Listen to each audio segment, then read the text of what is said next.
noonday prayers in the heart of Tehran, and the thunderous chant is death to America.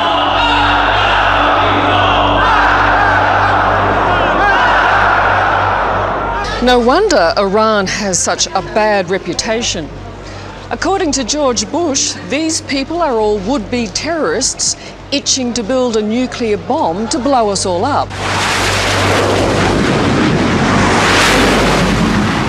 And just off Iran's shores, America is watching and waiting, and not discounting a preemptive strike. We're ready.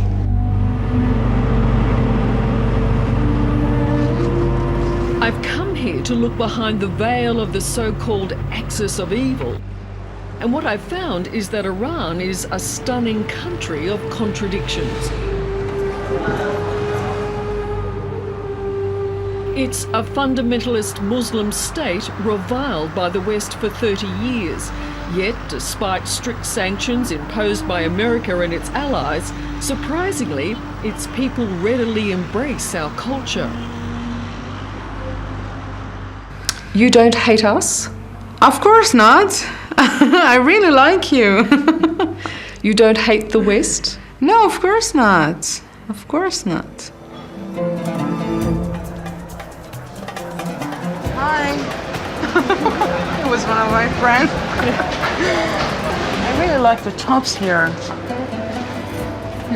You know, I don't mind them either, but well, where do you get to wear them? You know, at home, at our parties, my friends' houses, you know, but not in the streets. See, these are colourful shoes. Shirin is a 23-year-old English teacher, one of the 2/3 of the country's population under the age of 25. All highly educated and, it seems, cashed up. There's more wealthy people in Iran than any other country that I know. Are you a millionaire or a billionaire? Not yet. Hossein Sani is the owner of this shopping centre. I would say they spend more money than you can imagine in Europe or your country. The younger generation, often, even they work and they make money, they like to spend it on nice things. The trouble is, those nice things can't be worn in public. The holy men who rule Iran enforce strict Islamic rules, especially for women. Iranian women put too much makeup. And why do you think that is? They can't wear nice clothes in the street, so they prefer to put too much makeup to show off, I mean. So you compensate? Yeah. Fair enough. You shouldn't be attractive. That's the bottom line. Yes. Mariam is a 22-year-old university student who says she lives in fear of the so-called moral police who patrol the streets enforcing the rules. Women must cover up and men must not wear neckties. So it's stressful going out. You feel stressed? Sometimes, yes. And it's stressful because you're never quite sure if you're going to be judged. Yes. Have you ever been told that you're not dressed properly? Yeah, many times. Many times. Not so long ago, Shirin was stopped while driving for showing too much hair beneath her veil. The moral police confiscated her car. I couldn't drive for a month. Doesn't that make you angry? Of course. But I couldn't do anything.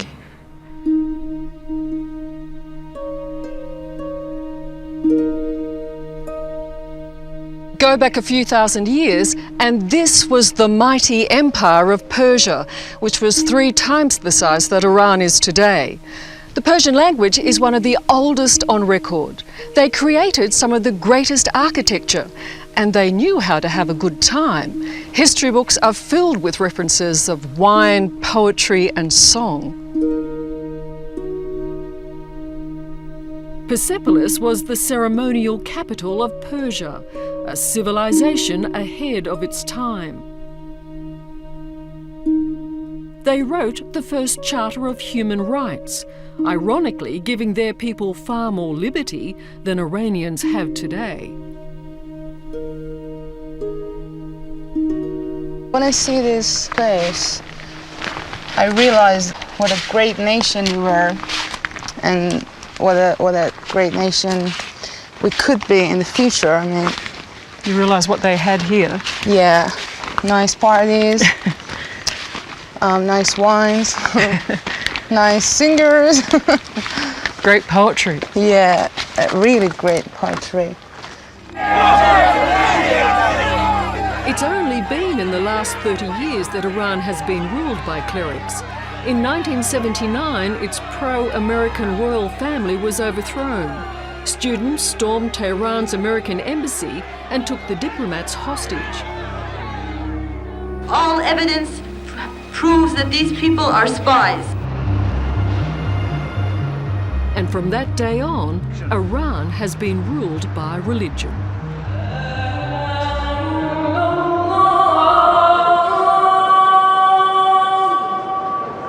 Today is Friday, that means Friday prayers. Unfortunately, this means that I have to leave you, the camera, the male members of my camera crew, because the men and the women do not pray together. So I'm taking my crew and we go this way. Are we ready?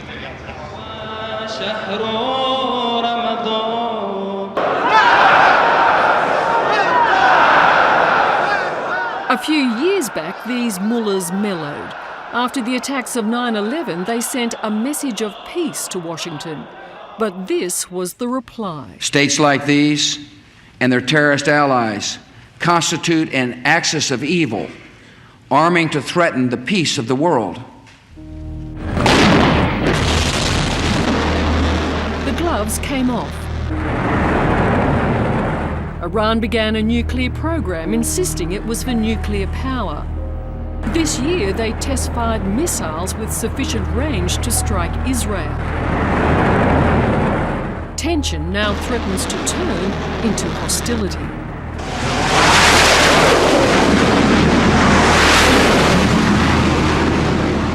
If ever there was a reminder for Iran to behave, this is it. America's biggest warship lurking in Iran's backyard. The USS Ronald Reagan is here launching aircraft to Afghanistan, but it is also eyeballing Iran. We absolutely know what's happening. They know where we are.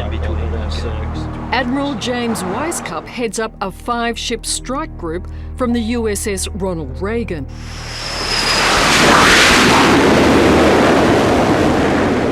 I will tell you this, we're not looking for a scrape, but if there were one, we know how to handle ourselves. And we know what to do.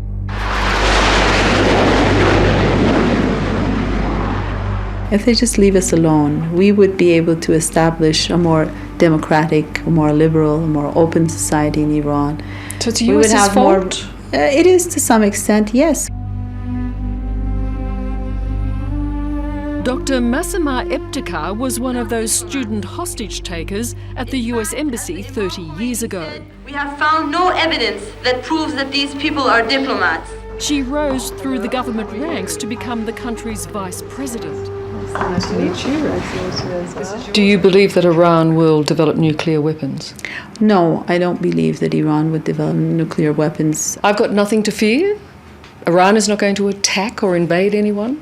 No, Iran is no threat to anyone. Do you not find it ironic that your young people devour the American culture? American culture, there's no question that in terms of science, in terms of technology, they have the best universities in the world. There's no question to that. But when it comes to ethics, when it comes to spiritual values, it just seems that, they can't work it out. But young Iranians know what they're missing out on. They see it every day on satellite TV and the internet. You know, when your mum was a young girl, she was allowed to wear a miniskirt. Yes, You cannot. I cannot. Yes. And for women like Mariam, it's only at home where she can truly be herself with the rest of her family. So there's this whole other life that you live behind closed doors. Yes. And that's the same for every Iranian. Yes.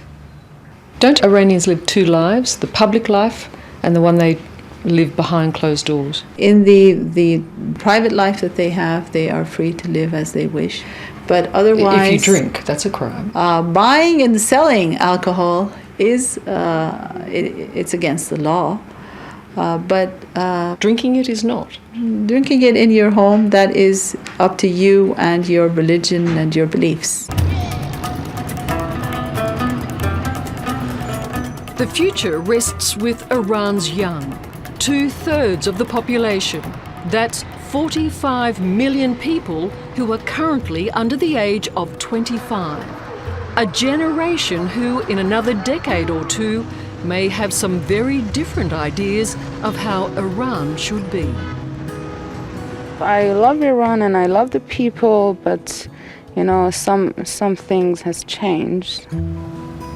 So you're telling me that really we're just the same. You and I Yes. are just the same. Yes. We have different culture, but it's not a problem. They want to live happily with other people. And peacefully. Yes, peacefully, of course.